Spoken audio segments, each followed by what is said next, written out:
Pronto, senhores e senhoritas, estamos começando a gravar. Bom, antes de começar propriamente dita a aula, eu gostaria de dizer que as notas já foram publicadas. Quem tiver algum questionamento sobre a nota, pode me mandar e-mail. Bom, a gente terminou na aula passada o assunto que foi a transformada de Laplace. Então, a transformada de Laplace, ela trata de sinais em tempo contínuo.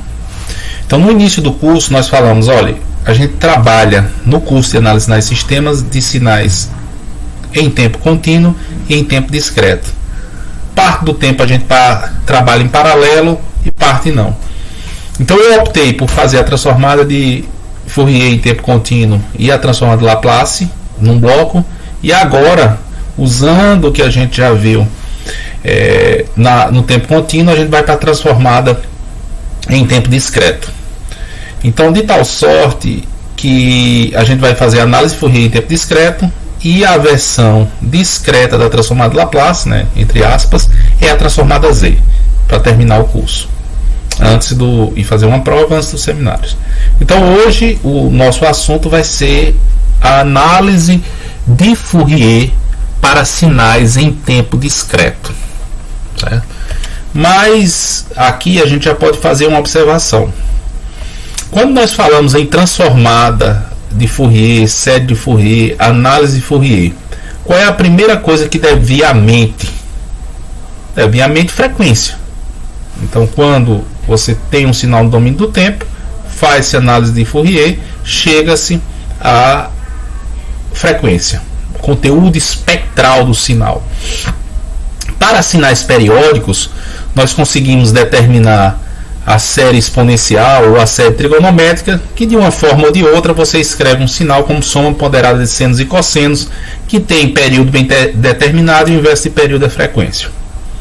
A grande contribuição de Fourier, acho que alguém está entendendo, a grande contribuição de Fourier foi a questão da transformada.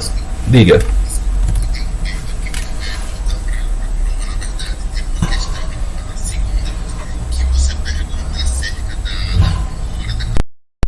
Não sei o que. Beleza. Aí tem uma das opções que o gabarito correto é sim. Eu não tenho certeza qual era. Não sei se era com memória ou a causal. Mas eu fiquei em dúvida, porque na questão dá uma equação de que, no fim das contas, y de n-1 depende de xn. Então, eu realmente não entendi por que é causal ou por que tem memória. Pronto, eu posso olhar agora, mas sem problema, deixa eu ver. Agradeço, eu tô interrompendo no início para não... Não, sem problema. Sem problema. Provas, eventos, gabarito.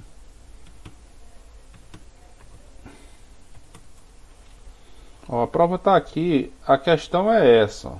Você tem... Isso, essa segunda aí. Esse sinal, o y de n depende do y de menos 1.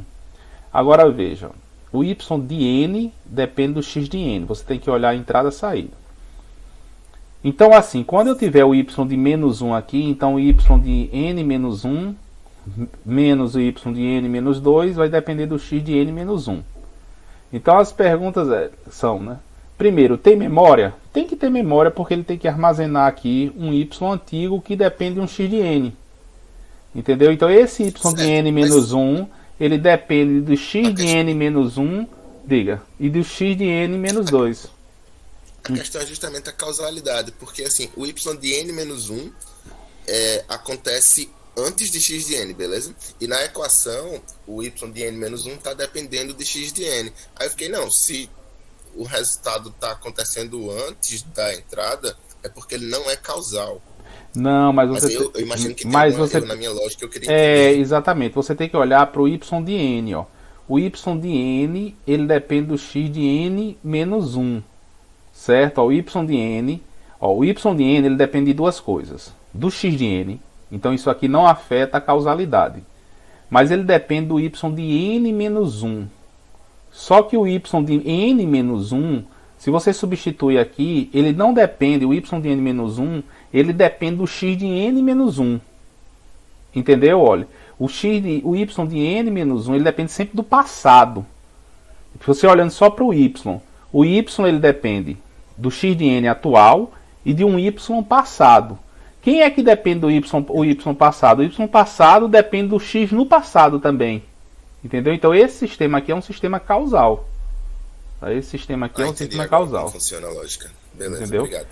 Outra forma que você poderia ter pensado era observar aqui, tentar fazer alguma relação, partir de um sinal x de n e gerar os y de n. Por exemplo, você começaria, olha, quem é o y de 0? O y de 0 vai depender do y de menos 1 e do x de 0. Aí depois ir para o y de 2. Ele sempre, o y, vai depender só do passado, por isso que ele é causal. Tá? Então, não, beleza, aqui quando eu vi o y de n menos 1 dependendo de x de n, eu automaticamente entendi que não era causal, mas agora eu saquei como funciona. Tranquilo, então. Bom, mas sempre aberta a pergunta, questionamentos, essas questões são as mais importantes. Bom, então vamos lá. Retornando ao que a gente vinha falando, a gente vai agora falar da transformada de Fourier para sinais em tempos discretos, certo? E aqui a gente usa a sequência que vem falando, olha, a gente vai estar fazendo uma evolução, por exemplo, a transformada de Laplace, nós falamos que é uma extensão da transformada de Fourier.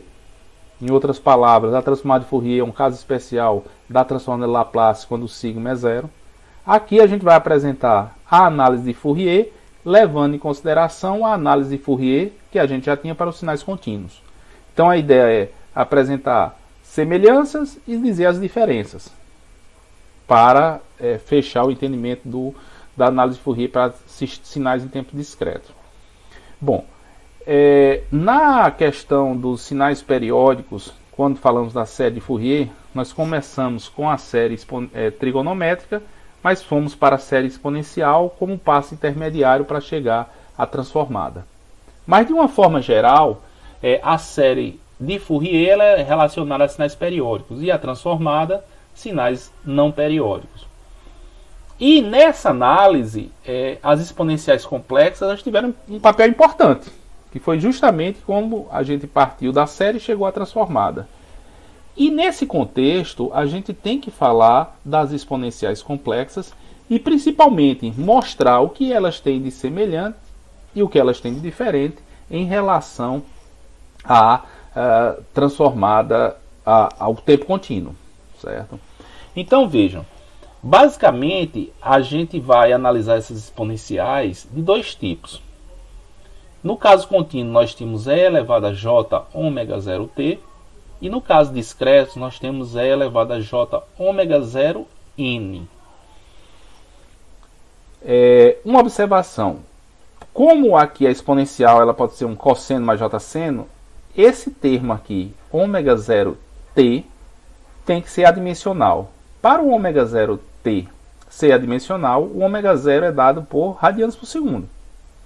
Então, radianos por segundo é a unidade de ômega 0. No caso discreto, ômega 0n também tem que ser adimensional. Mas n é a amostra. Amostra 1, 2, 3, não existe unidade para essa amostra. Então, como n é adimensional, o ômega 0 é dado em radianos. Então, aqui a gente já tem uma diferença, que seria a frequência no caso discreto, ômega 0 é dado em radianos, e no caso contínuo em radianos por segundo. Por que radianos? Porque o n aqui é adimensional. Certo? Então, a gente já tem essa diferença. Então, em relação às transformadas, às exponenciais complexas, a gente tem que ver a periodicidade em relação ao ômega 0. Então, nesse sentido,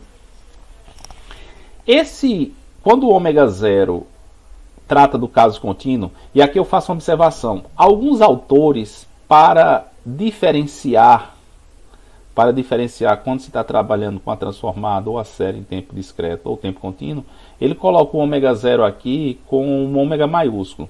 Eu vou optar por deixar a mesma variável, porque a gente está em unidades distintas, e para sair de um ponto vezes outro, a gente vai observar, daqui a pouco a gente vai falar um pouco, como é que eu saio de uma frequência digital para uma frequência contínua. Basicamente, a gente vai ver que tem a ver com o teorema da amostragem. O que é que o teorema da amostragem diz? A maior frequência, Se você quer amostrar um sinal sem perda da informação, você tem que amostrar o sinal com no mínimo o dobro da maior frequência do sinal. Então a taxa de amostragem, ela representa o dobro da maior frequência do sinal. A gente vai verificar aqui, depois a gente vai falar um pouquinho sobre o ômega zero. Então eu vou olhar em π. Π vai ser a maior frequência. Então π vai ser o dobro da maior frequência do sinal. Mas em relação ao ômega zero, em particular, levando em consideração a periodicidade, nós vimos que sempre que quanto é maior o ômega zero contínuo, maior a frequência de oscilação. Então observem aqui um sinal cosseno de ômega zero t. Eu aumento o ômega zero, quanto maior o ômega zero, maior a frequência de oscilação. Certo?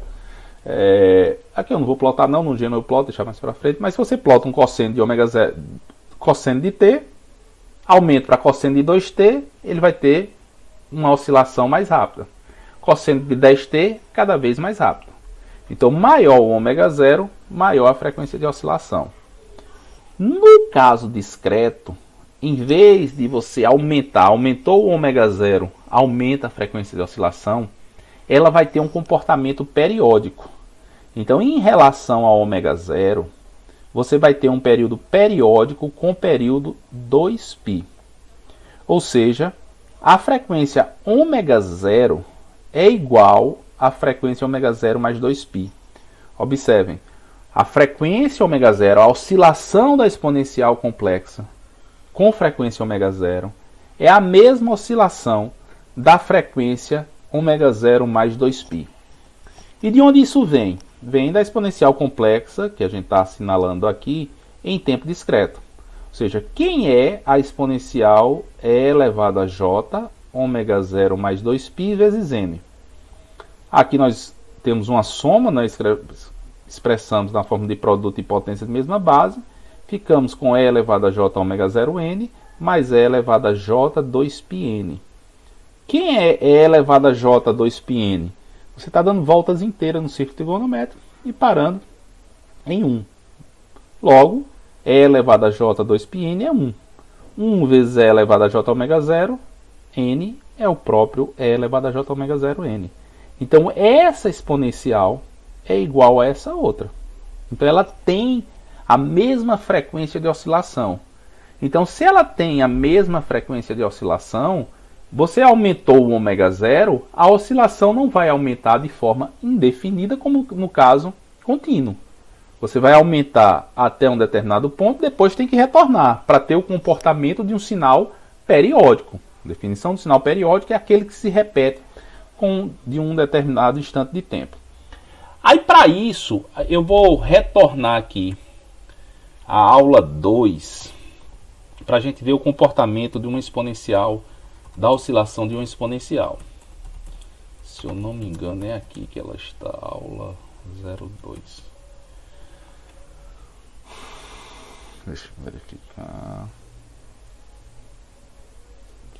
02 a 03.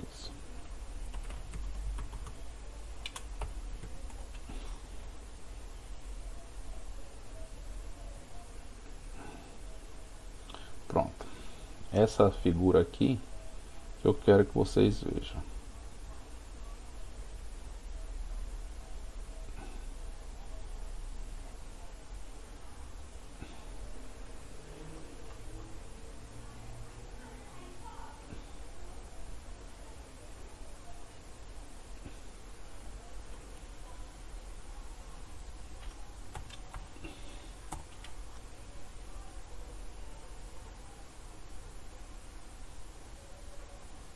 Pronto, vocês estão observando essa figura que está na tela? Desses sinais discretos? Pronto. Aqui a gente vai fazer a seguinte análise. Retornar para a nossa nota de aula anterior. Veja, eu quero analisar o comportamento dessa exponencial e elevado a j ômega zero n. Que, usando a identidade de Euler, é cosseno de ômega zero n mais j seno de ômega zero n. Então, de uma forma ou de outra, eu estou analisando a oscilação dessa exponencial complexa, ela reflete o comportamento da oscilação desse sinal senoidal, pode ser o cosseno ou seno.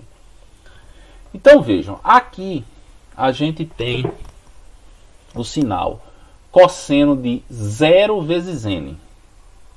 Aqui o cosseno de π sobre 8 vezes n, π sobre 4, π sobre 2 e π. Então, da letra A até a letra E, a gente aumentou o ômega zero. Saiu de ômega zero igual a 0, π sobre 8, π sobre 4, π sobre 2 e π. E depois, da letra E até a letra I, a gente continua aumentando.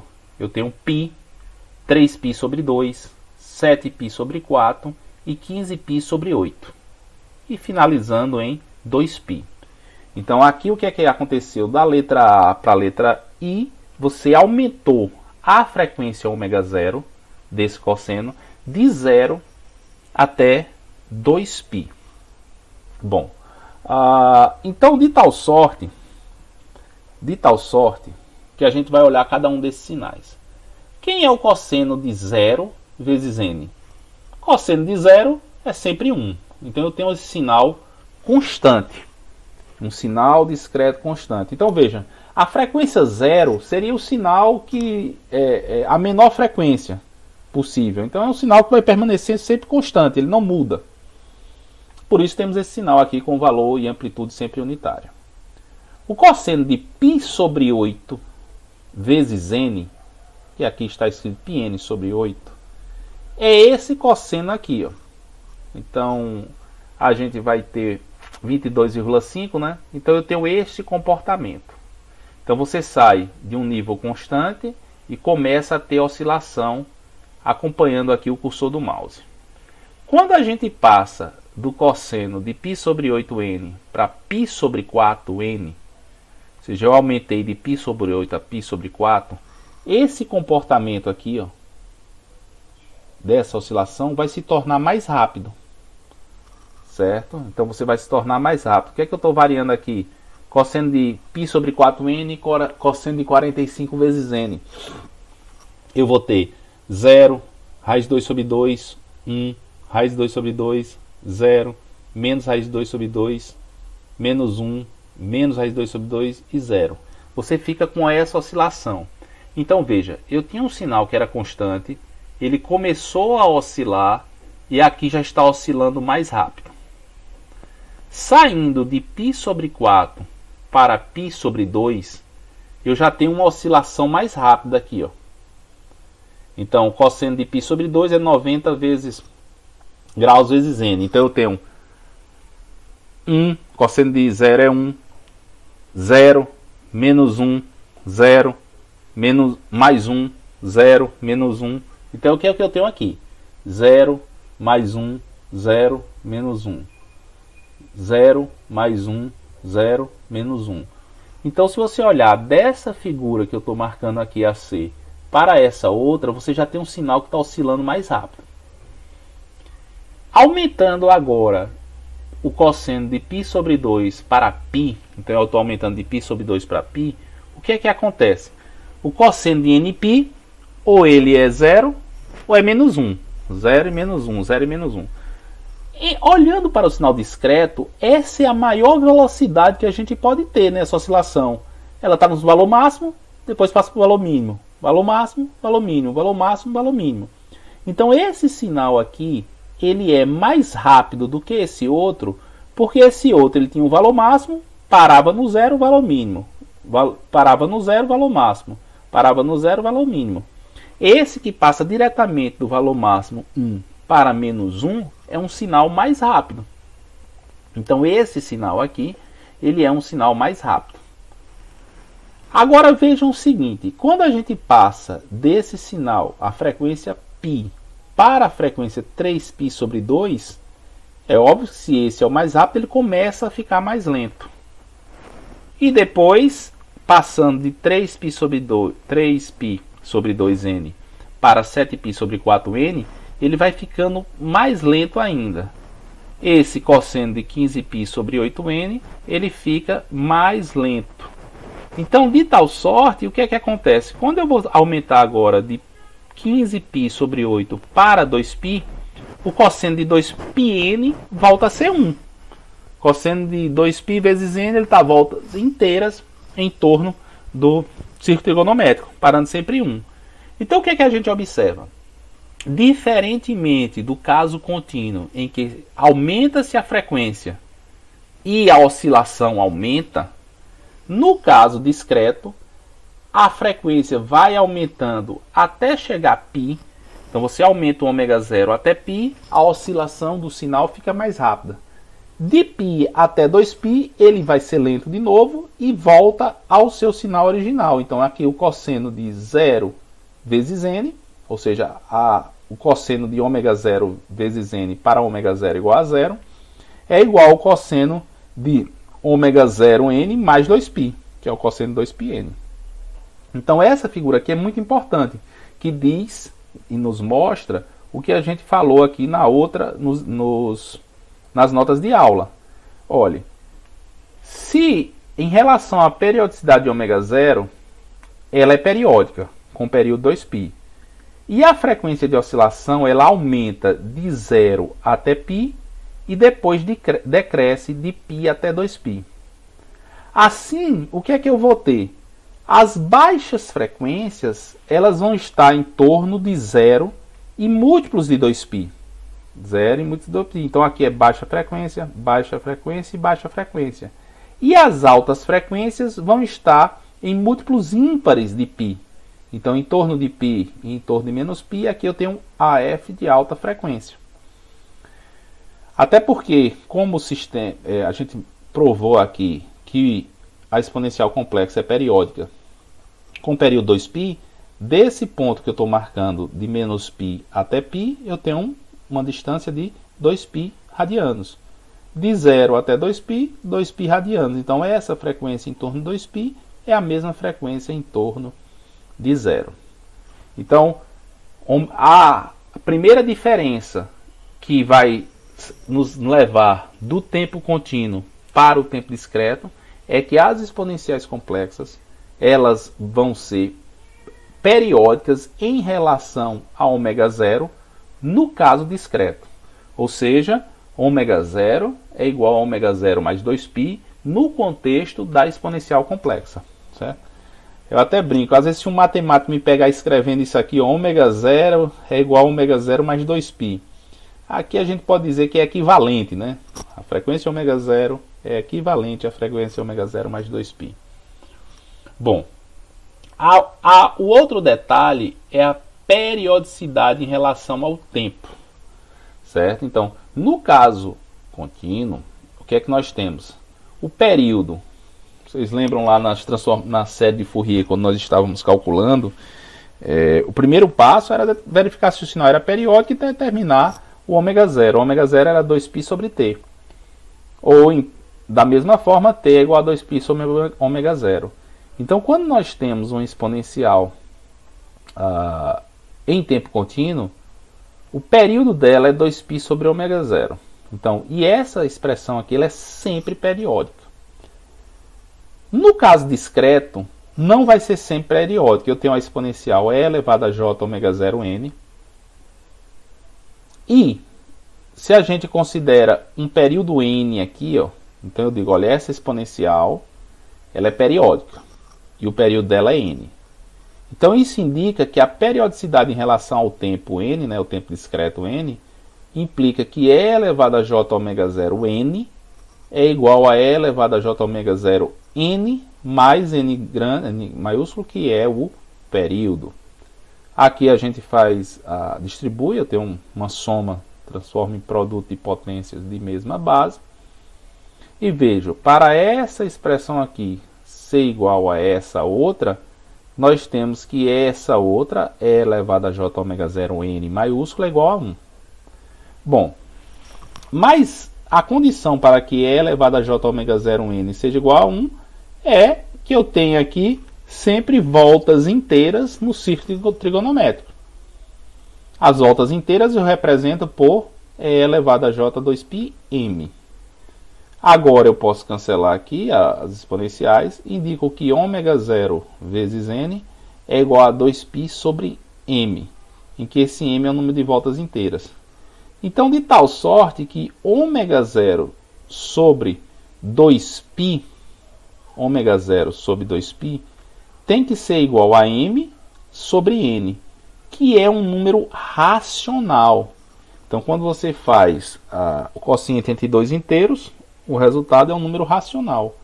Então, para ser periódica, essa função aqui, ômega 0, o valor de ômega 0 sobre 2π, tem que ser racional. Você deve poder escrever essa expressão como uma razão entre dois inteiros. Bom, aí aqui nós temos dois exemplos. Esse cosseno aqui, ó, eu tenho e elevado a j π n sobre 6. Então o ômega 0 aqui é π sobre 6. Faço ômega 0 sobre 2π, π sobre 6 sobre 2π dá 1 sobre 12. Então, o período dessa exponencial aqui vai ser n igual a 12, sempre olhando o denominador. Ó, o denominador. Cosseno de 8π n sobre 31. É um sinal periódico? Eu vou fazer ômega 0 sobre 2π. Ômega 0 é 8π sobre 31. Dividido por 2π dá 4 sobre 31. Então isso indica que o período desse sinal é 31. E agora o cosseno de n sobre 6. Ômega 0 é 1/6. 1/6 dividido por 2π dá 1 sobre 2π. 1 sobre 12π, 1 sobre 12π. 1 sobre 12π não vai ser periódico porque isso não é racional. Então vamos fazer aqui a gente tem o computador, né? Vamos fazer uns gráficos aqui no plot que podem ser interessantes.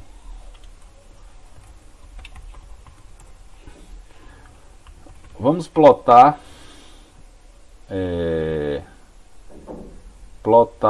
essa aqui, 8π sobre 31. Cosseno de 8π n sobre 31.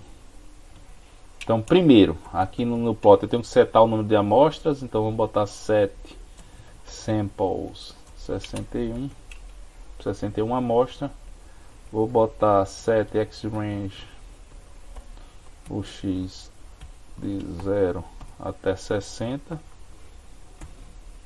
Deixa eu ampliar aqui um pouquinho. Observem aqui, quem estiver usando o NuPlot, essa aqui é trick, hint, sei lá, macete, para vocês fazer um plot discreto no NuPlot. Olha, de 0 a 60 eu vou plotar de 1 em 1 unidade. Então de 0 a 60 eu tenho 61 unidades. Então eu seto o sample, né, o número de amostra, para 61. E o xrange de 0 a 60. Então eu ploto aqui um sinal discreto. Vamos plotar o cosseno de 8π sobre 31 vezes n. E só para a gente botar o n, eu vou botar set dummy, né, a variável dependente em n, e vou mandar plotar o cosseno. Cosseno de, vou ter a conta, 8 vezes π sobre 31n. 8 vezes π vezes n sobre 31. With impulses. Porque senão ele une com reta, né? Pronto. Olha o sinal aqui. Olha, esse sinal é o sinal 8π n sobre 31. Então veja, se a gente olhar 0, tal, em 31, o que é que aconteceu? Porque aqui eu não tenho, deixa eu botar aqui só mais uma coisinha. Plotar o mesmo sinal with dots. 8 vezes π vezes n over 31. Pronto, ó. Que aqui eu marco essa bolinha aqui para ver. Em 0 ele é 1. Aí se a gente olhar aqui em 31, ó, ele volta a ser 1 de novo. Deixa eu marcar aqui só o set sticks. Sticks.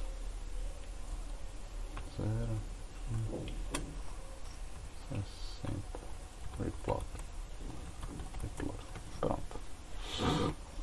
Em 31 ele volta a ser 1. Então realmente esse sinal aqui tem período igual a 31. É um sinal periódico. Mas esse outro sinal aqui, voltando para a aula, de forma desadvertida, um cara mais, assim, se não estiver muito atento, a gente perguntar, o cosseno de n sobre 6 é periódico? Ele pode afirmar que é. Mas se a gente olhar, que a gente vai plotar agora o cosseno de n sobre 6, n sobre 6, n sobre 6, vamos ver o que é que vai acontecer com ele.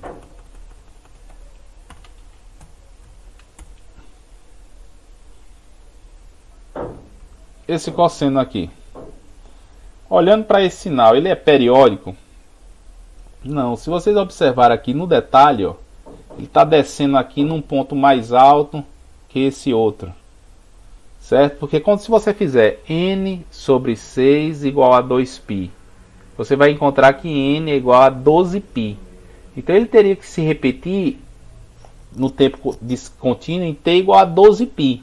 Em tempo contínuo eu consigo escrever isso. Mas o sinal discreto, ele só é determinado para amostras inteiras. Então não existe a amostra para n igual a 12π. Existe a amostra em 12, 13, 14, 15 e por aí vai. Mas em 12 vezes π o sinal não é definido, porque o sinal é discreto, certo? Em tempo discreto. Então esse sinal aqui, ó, n sobre 6, que é o que a gente desenhou, ó, ele não é periódico. Então compreenderam isso? Olha, no detalhe aqui, olha essa parte aqui. É a descida aqui desse lóbulo. Quando você desce nesse outro, ó, esse tamanhozinho aqui é menor do que esse outro. E você pode fazer para o intervalo que queira. Vamos fazer aqui para um intervalo maior. Para 121, para dobrar mais isso. E vou colocar o X sample. Na realidade, stick 120, era para ter colocado 120. Vou botar o set sample 121 e vou colocar o X range de 0 a 120. X range from 0 to 120. Pronto, aqui. Replot. Observem, esse é o mesmo cosseno de n sobre 6. Aí a gente vem aqui, ó, na primeira descida ele tem esse tamanhozinho. Na segunda descida já é um tamanho menor. Nessa terceira um tamanho um pouquinho maior. Então de tal sorte que, conforme nós fizemos nossa análise, esse sinal, a exponencial complexa ou o cosseno, né, que a gente pode fazer expansão usando a identidade de Euler, ele só vai ser periódico se e somente se você pegar a frequência ômega 0, dividir por 2π, e isso me dá um número racional. Certo? Então isso é muito importante na análise para você sair do tempo contínuo para o discreto. Continuar. Bom, na série exponencial de Fourier, nós falamos da exponencial complexa. E elevado a j n ômega 0t. Ou seja, escrever um sinal como soma ponderada de exponenciais harmonicamente relacionadas. Então, harmonicamente você tem uma frequência fundamental e as harmônicas são os múltiplos dessa frequência fundamental. Em que a frequência fundamental é 2π sobre t, dado em radianos por segundo no caso contínuo. No caso discreto, então veja, aqui mais uma vez, olha, a gente já está falando em período n. Então nossa análise ela só vai servir para sinais periódicos, porque só se consegue definir o período para um sinal periódico. Quando o sinal não é periódico, você não consegue definir o período. Então, a gente vai falar agora se no caso contínuo nós tínhamos exponenciais harmonicamente relacionadas. Aqui nós também vamos ter exponenciais harmonicamente relacionadas, mas a gente vai levar em consideração as diferenças. Então observe. A minha função, que eu estou chamando aqui phi de k, utilizando a notação do Oppenheim, eu vou ter uma frequência fundamental ômega 0 e eu vou ter k harmônicas, né? Ou seja, eu vou ter uma frequência ômega 0 vezes k, que vai me dar uma exponencial harmônica, em que esse k varia de mais um inteiro, pode ser 0, mais ou menos 1, mais ou menos 2 e por aí vai. Lembrem-se, na série trigonométrica de Fourier em tempo contínuo, nós tínhamos o n variando de 1 a mais infinito. Quando fomos para a série exponencial, o fn ele varia de menos infinito a mais infinito. Então aqui a gente tem as exponenciais complexas. Bom, vamos lá. Quem seria o φ0? A exponencial harmônica relacionada à frequência 0. E elevado a j ômega 0n é 1. E elevado a 0, qualquer número elevado a 0 é 1. Quem seria a harmônica F1? O φ1 aqui. É você pegar e considerar o ômega 0 igual a 2π e o k igual a 1. Então a gente tem E elevado a j 2π vezes n. O φ2, quem é o φ2? É a frequência correspondente à harmônica de ordem 2. Você faz 2 vezes ômega 0. 2 vezes ômega 0, que é 2π sobre n. E vai olhando todas as harmônicas. Eu tenho que variar o k, não é? Só que quando eu chegar à harmônica de ordem n, o que é que acontece? Eu vou ter n maiúsculo, no caso, não é? Vezes ômega 0. Mas quem é o ômega 0? 2π sobre n. Cancelo 2π n com n, eu fico com E elevado a j2πn, que é 1. Que é a mesma coisa da primeira exponencial de ordem 0.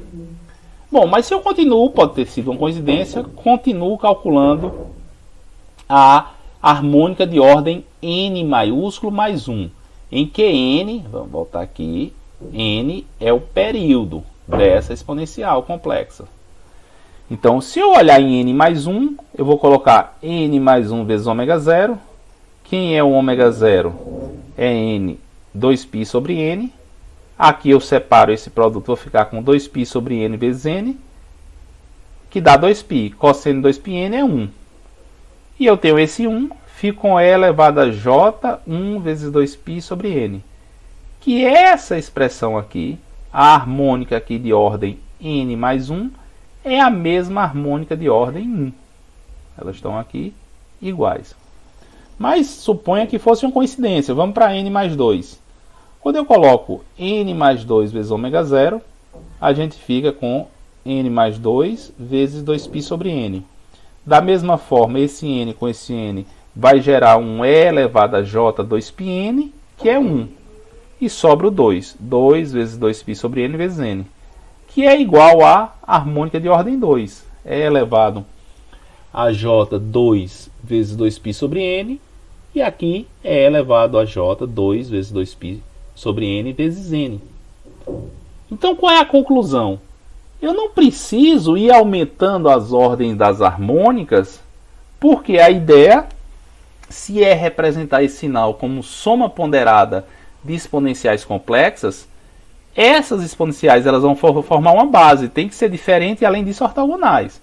Mas essas harmônicas, quando eu olho a harmônica de ordem k, ou seja, a exponencial de ordem k, e a exponencial de ordem k mais n, elas são as mesmas.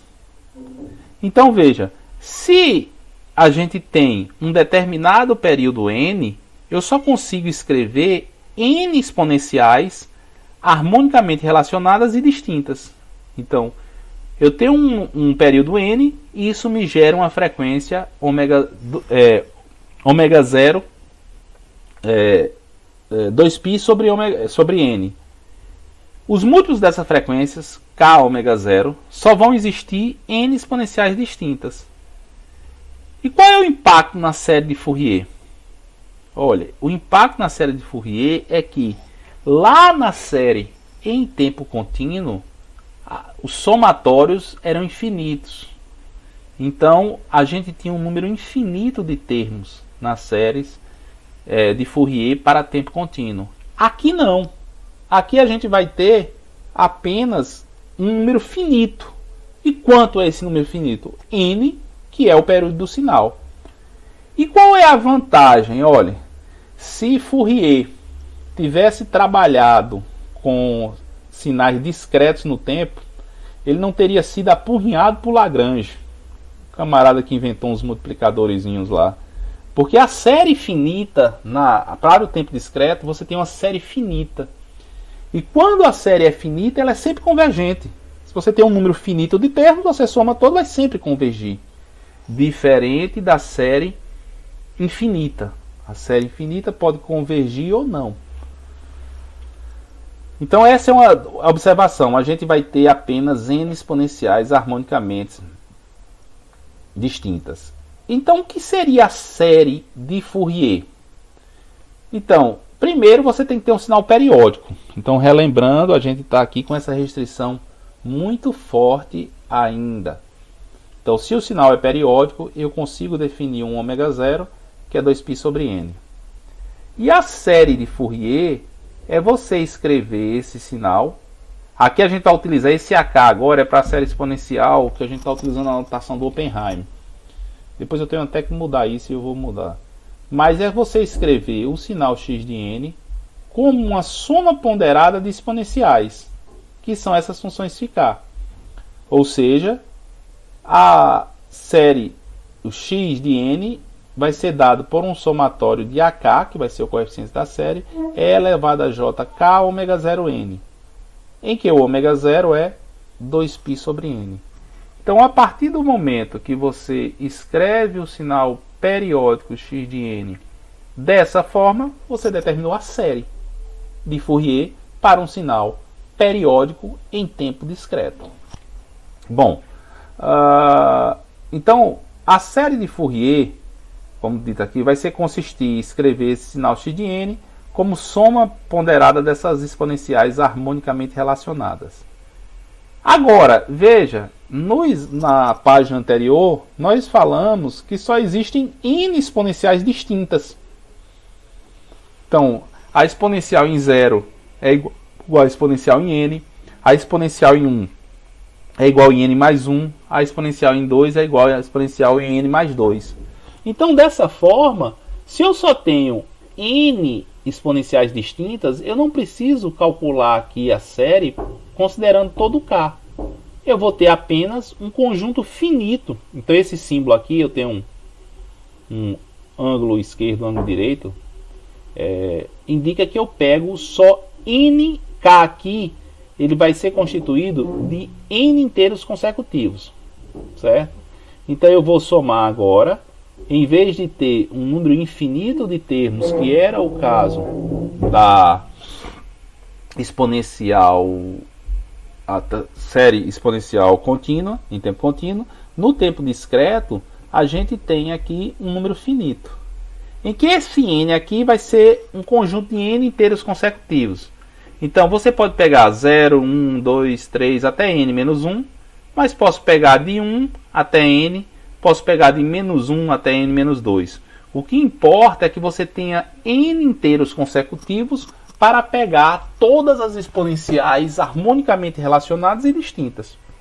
Certo? Então, o cálculo da série vai ser determinar esses AKs. Só que esses AKs agora eles vão ter n. Um sinal periódico com um período n, eu tenho n AKs.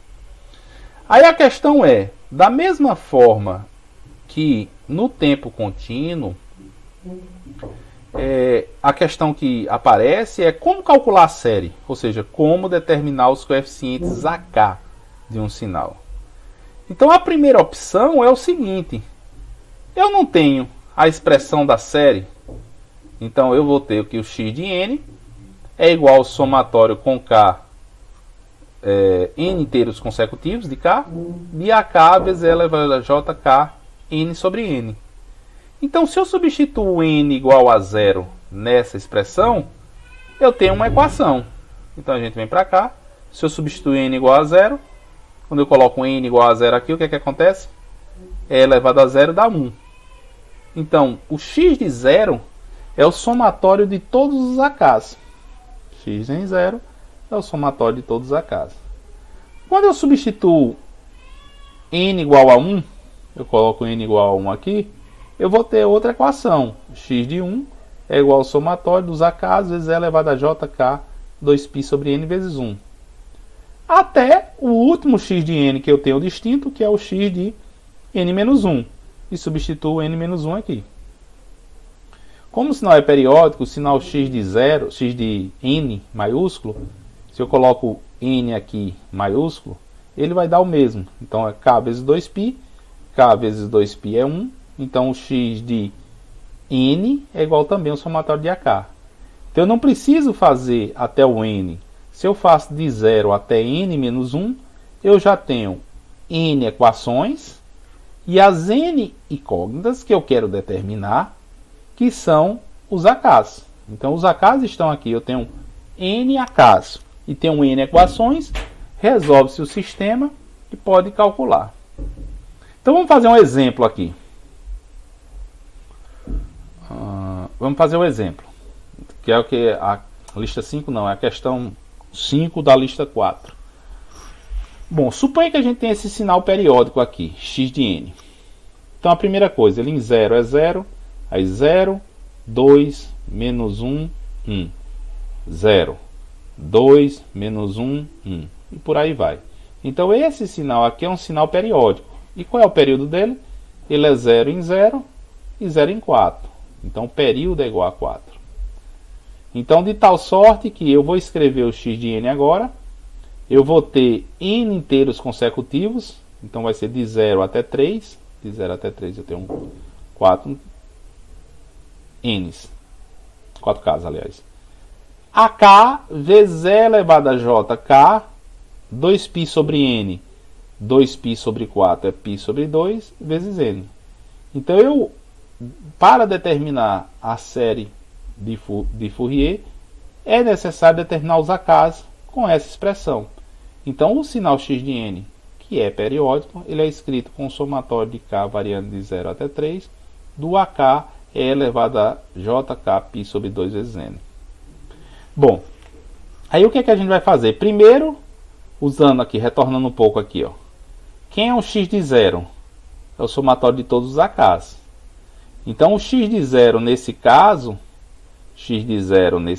é 0. Que vai ser igual ao somatório de todos os AKs. K variando de 0 até 3 do AK. E elevado a J0 é 1. Então eu fico com A0 mais 1 mais 2 mais 3. Igual a 0. Quando n é igual a 1, o que é que eu tenho? Substituindo aqui nessa expressão, primeiro eu olho, em n igual a 1, o que é que eu tenho? N igual a 1, x de 1 é 2. Então eu venho para cá, para n igual a 1, eu vou ter esse somatório aqui todo igual a 2. Então para n igual a 1, você vai ficar com k vezes π sobre 2. Então você fica com A0 vezes E elevado a 0, mais A1 vezes 1 vezes Jπ sobre 2, né? 1 vezes Jπ sobre 2. K igual a 2. A2 vezes J, 2 vezes π sobre 2. K igual a 3. A3 vezes J, 3π sobre 2. Aí Jπ sobre 2, você andou 90 graus, está em J. J 3π sobre 2, você andou 270 graus, está em menos J. E Jπ, não é? Aqui é Jπ, você andou 180 graus, está em menos 1. Então você chega a essa segunda equação, que relaciona A0, A1, A2 e A3. Então veja, aqui eu já tenho duas equações. Para n igual a 2, deixa eu ver se eu consigo fazer aqui. Ficou tão bom não, deixa eu ver se eu aumento. Vai aqui mesmo. Para n, se eu consigo diminuir aqui para 85. Para n igual a 2, o que é que eu tenho? N igual a 2, ó, 0, x de n é menos 1. Então para n igual a 2, eu tenho menos 1. Aí o que é que eu vou fazer? N igual a 2, 2 vezes 2, eu fico com k vezes π, não é? Ó, 2. Com 2 eu estou calculando n igual a 2. Cancelo esses dois aqui, k vezes π. Então eu fico com A0 mais 0 vezes π. A1 vezes 1 vezes jπ. A2 vezes 2 vezes jπ. E A3 vezes E elevado a 3 vezes jπ. Chego a essa expressão. Lembrando que 2π é o próprio 1, então vem para aqui A2. Jπ é menos 1 e 3jπ, π, 2π, 3π também é menos 1. E aqui depois a gente chega, aplicando n igual a 3, nós chegamos a essa expressão. Então, de tal sorte que para n igual a 4, eu consegui escrever 4 equações e tenho 4 incógnitas. O que é que a gente vai fazer? Eu tenho um sistema aqui de 4 equações e 4 incógnitas. E outro detalhe, essas equações aí, elas são linearmente independentes, né? Então, por isso que a gente consegue resolver. Porque se uma dessas fosse linearmente dependente das outras, eu não conseguiria resolver, né? Então, esse sistema com 4 equações e 4 incógnitas é fácil de resolver.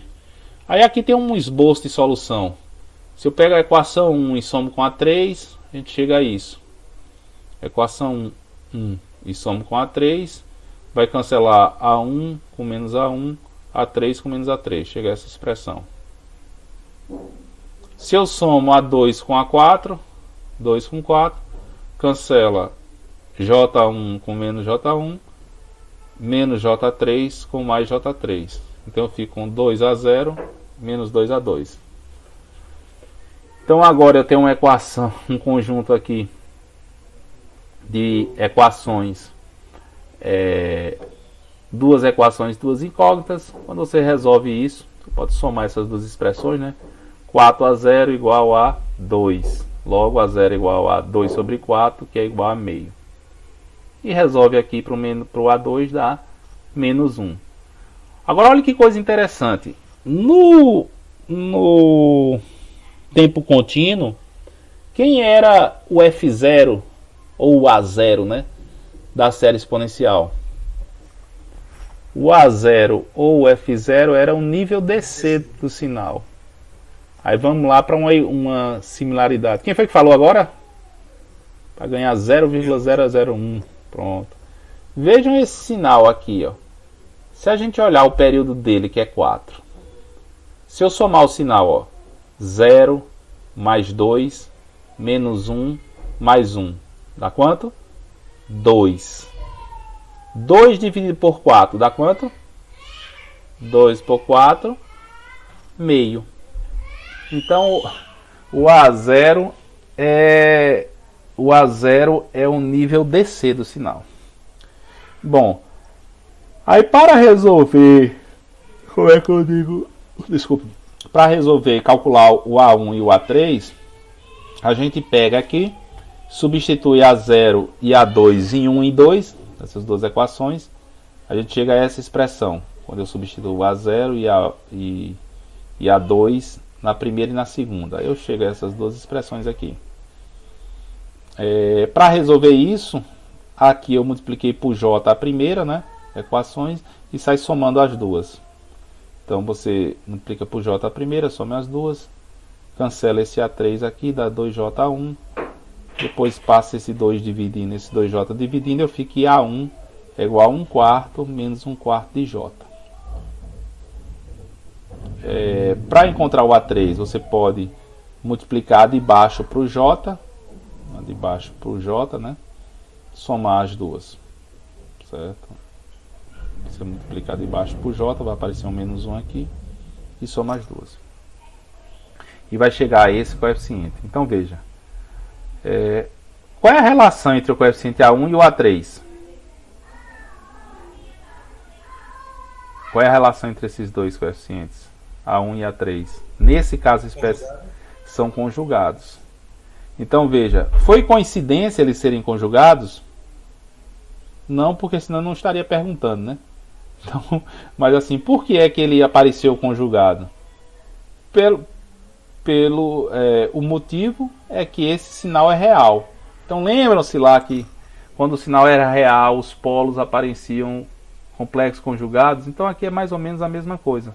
Na série de Fourier, se você tiver uma série de um sinal, a série de um sinal real, ele sempre vai ser, se aparecer um coeficiente complexo, o seu conjugado também vai ser um coeficiente da série exponencial de Fourier, considerando um tempo discreto. Bom, então veja, se eu já calculei os coeficientes A0, A1, A2 e A3, se eu já conseguir calcular esses coeficientes, então eu posso escrever agora o x de n como uma soma ponderada de exponenciais complexas. Então vai ser o A0, que é meio, mais o A1, quem é o A1? 1/4 menos 1/4 de J, E elevado a J vezes 1 vezes 2π sobre 4, né, o período é 4, dá π sobre 2n, menos 1, o A2 deu 1, E elevado a J, 2 vezes 2π sobre 4, 2 vezes 2π sobre 4 dá π vezes n, mais esse termo aqui que é 1/4 mais 1/4 de J, J elevado a 3 vezes 2π sobre 4, que é π sobre 2n. Então o sinal x de n, que é real, o sinal x de n que é real, ele vai ser dado por essa expressão aqui. Então essa é a série exponencial, a série de Fourier desse sinal contínuo x de n. Aí da mesma forma que o sinal em tempo discreto é contínuo, a gente tem uma animaçãozinha aqui no plot que eu vou passar para vocês, que é bem interessante. Vamos aqui para o GNUplot de UFPB, análise GNUplot. Vocês estão vendo aí? Esse aqui já é o exemplo que eu para vocês. Eu vou colocar esse scriptzinho também no site, ok? Vejam. Aqui a gente segue as mesmas definições. Aí, como eu mencionei para vocês, aqui a gente vai marcar aqui o highlight. Ó, essa porção aqui, ó, primeiro eu seto dummy, a variável dependente é n. Eu pego 10 amostras para poder plotar com impulsos em inteiro e coloco o x-range de 0 a 10. Então aí é um hackzinho para plotar o sinal discreto no plot.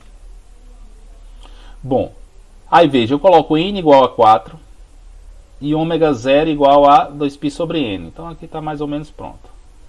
A gente fez a definição da variável j, né? O j é um número complexo, então no plot, para a gente indicar que o número complexo é dessa forma. E escrevo aqui os coeficientes que nós calculamos. Deixa eu voltar lá para o PDF. A0 é meio, A2 menos 1. A0 é meio, A2 menos 1. A1 é 1/4 menos 1/4 de J, 0,25 menos 0,25 vezes J. E A3 o seu conjugado. Se aqui é menos, passa a ser mais. E eu vou plotar o xn da mesma forma que está lá. Ó. Aqui eu tenho o A0 mais o A1 exponencial de J vezes 1 ômega 0 n. A2 exponencial de J vezes K, né, 2 ômega 0 n. E A3 mais exponencial, A3 vezes exponencial de J, 3 ômega 0 n. E aqui não vai ter nem graça, né? O que é que a gente vai ver nesse GNUplot? Quando mandar plotar o sinal. Esse termo real aqui, foi outro reczinho que eu vou mandar para vocês, é só para garantir que como o sinal é real e eu faço operações aqui com números complexos, ele não tenha nenhum problema. Eu não sei nem se funcionaria sem o real. Mas vejam o seguinte, vamos mandar plotar agora. GNUplot, Siri, discreta.plot. Olha aqui, ó. Em 0 ele vale 0. Depois 2, menos 1 e 1.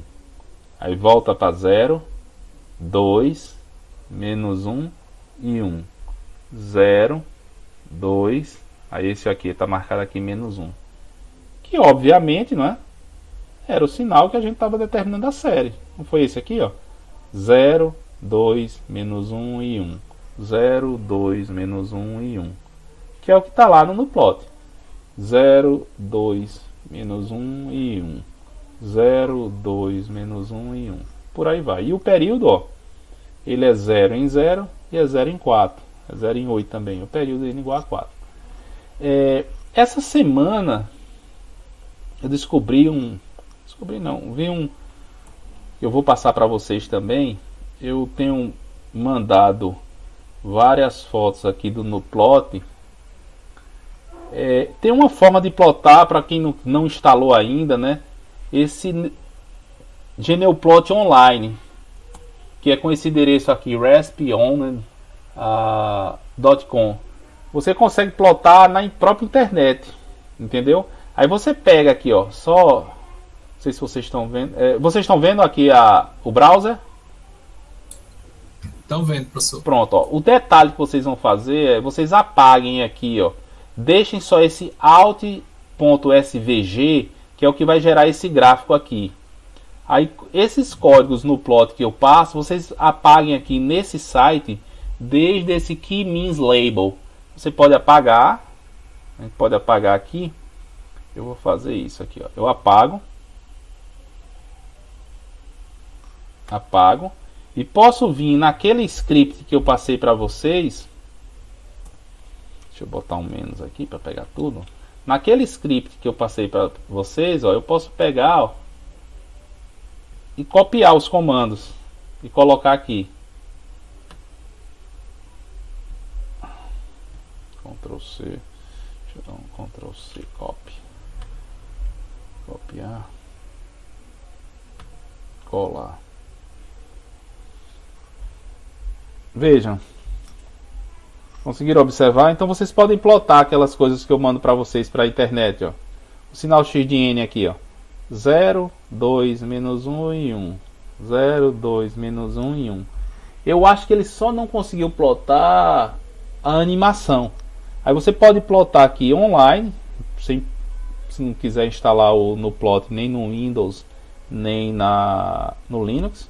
E aqui depois ele dá um PNG para você baixar, se você quiser usar em algum trabalho, alguma coisa do tipo. Certo? Bom, vamos retornar à nossa aula. Bom, então essa forma aqui, veja, olha, sistema com N equações e N incógnitas.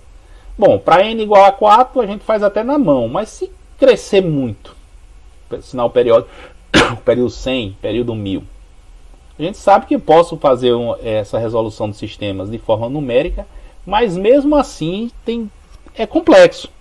O professor Elon é especialista nisso, né?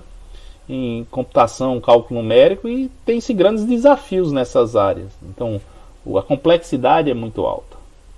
Complexidade computacional para resolver sistemas, principalmente sistemas de grande ordem. Então, essa forma é apenas uma forma ilustrativa que nós mostramos. A forma para se resolver mesmo, e a gente está chamando aqui de forma alternativa para o cálculo dos acasos, é a seguinte.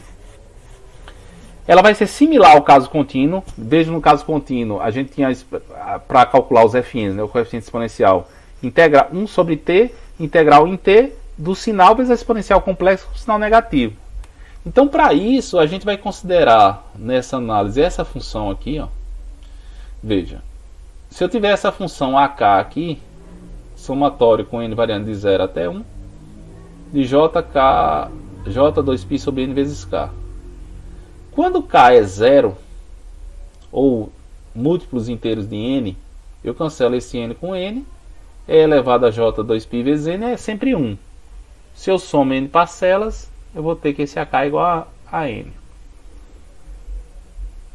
Quando k é um inteiro não múltiplo de n, o que é que vai acontecer? Eu olho para esse somatório aqui. Quando nesse somatório, se beta é igual a 1, eu tenho n amostras, né? N parcelas de 0 até n, eu tenho n. E quando ele não é, então quando o beta é diferente de 1, essa somatória aqui é 1, a soma finita, né? 1 menos a razão elevado a n, dividido por 1 menos a razão. Então veja, o que é que vai acontecer quando k é um inteiro, mas não múltiplo de n? K K é um inteiro, mas não múltiplo de N.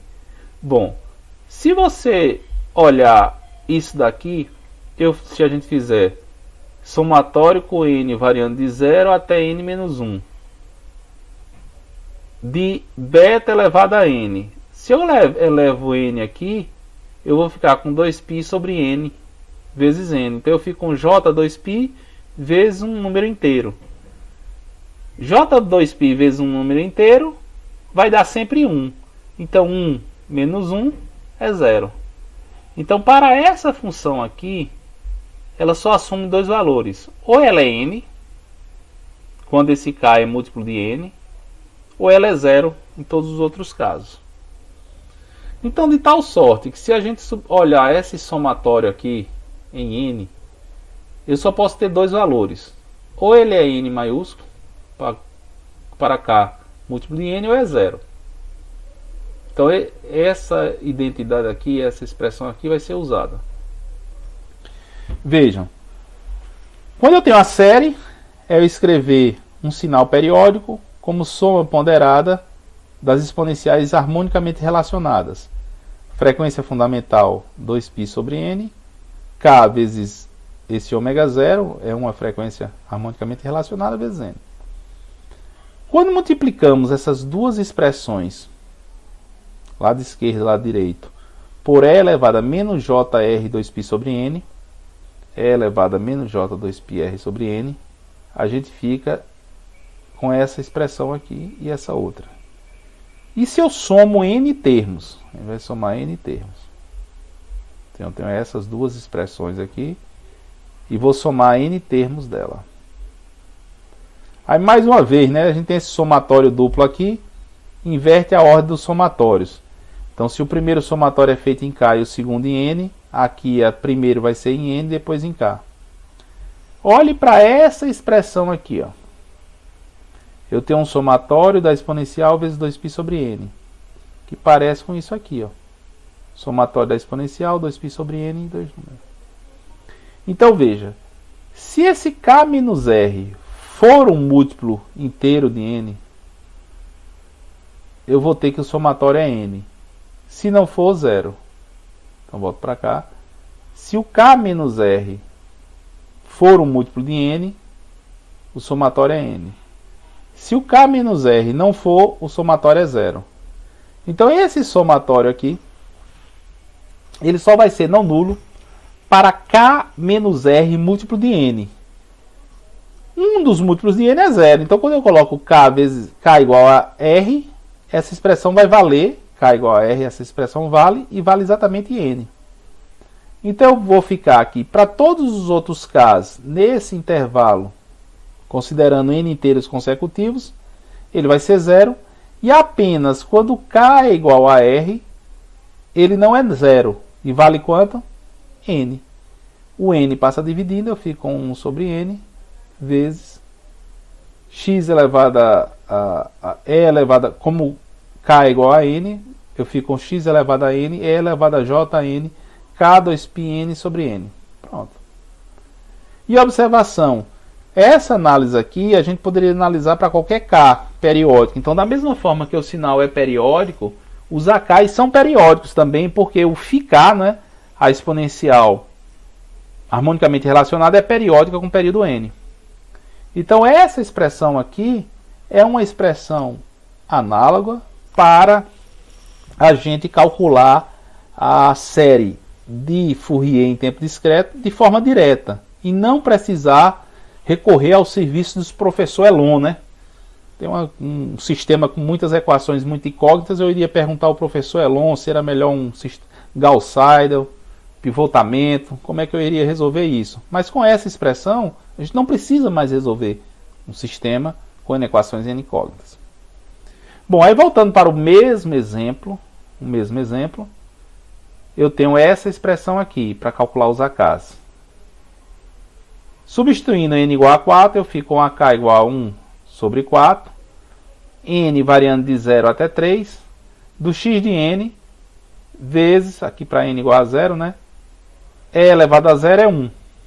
Então eu fico com o somatório do x de n com n variando de 0 até 3. eu fico com 1 quarto, 0 mais 2 menos 1 mais 1. 0 mais 2 menos 1 mais 1. Ou seja, aquela nossa ideia, o A0 é o nível DC do sinal. Então a frequência 0 é o nível DC do sinal. Bom, e o A1? O A1 é suficiente você substituir essa expressão aqui para n igual a 1. Então você vai ficar com K vezes π sobre 2. Então você tem, na realidade, menos K, né? Menos Jπ sobre 2 vezes A1, menos 2 vezes 2π sobre 2 vezes x2, 3 vezes π sobre 2 vezes 3. Aí faz suas contas aí. Substituindo E elevado a menos Jπ sobre 2 é menos J, E elevado a menos Jπ é menos 1, E elevado a J3π indo ao contrário é mais 1, e faz. Encontramos A1 igual a 1 quarto menos 1 quarto de J. Então veja, para a série discreta, nós temos a vantagem de ter uma expressão fechada, e essa expressão fechada ela vai sempre convergir, porque a série de Fourier para sinais discretos no tempo, ela é finita. Então veja lá, o Lagrange teria dançado se fosse mexer com a série em tempo discreto, porque o que Lagrange ficou perturbando Fourier foi justamente a questão em relação às convergência da série, principalmente em pontos de descontinuidade. Bom, senhores, com isso a gente termina a aula de hoje. Eu vou fazer agora, eu vou parar a gravação, porque é suficiente, né? Aqui e a gente vai fazer a chamada e conversar sobre os artigos. Deixa eu ver aqui. Ctrl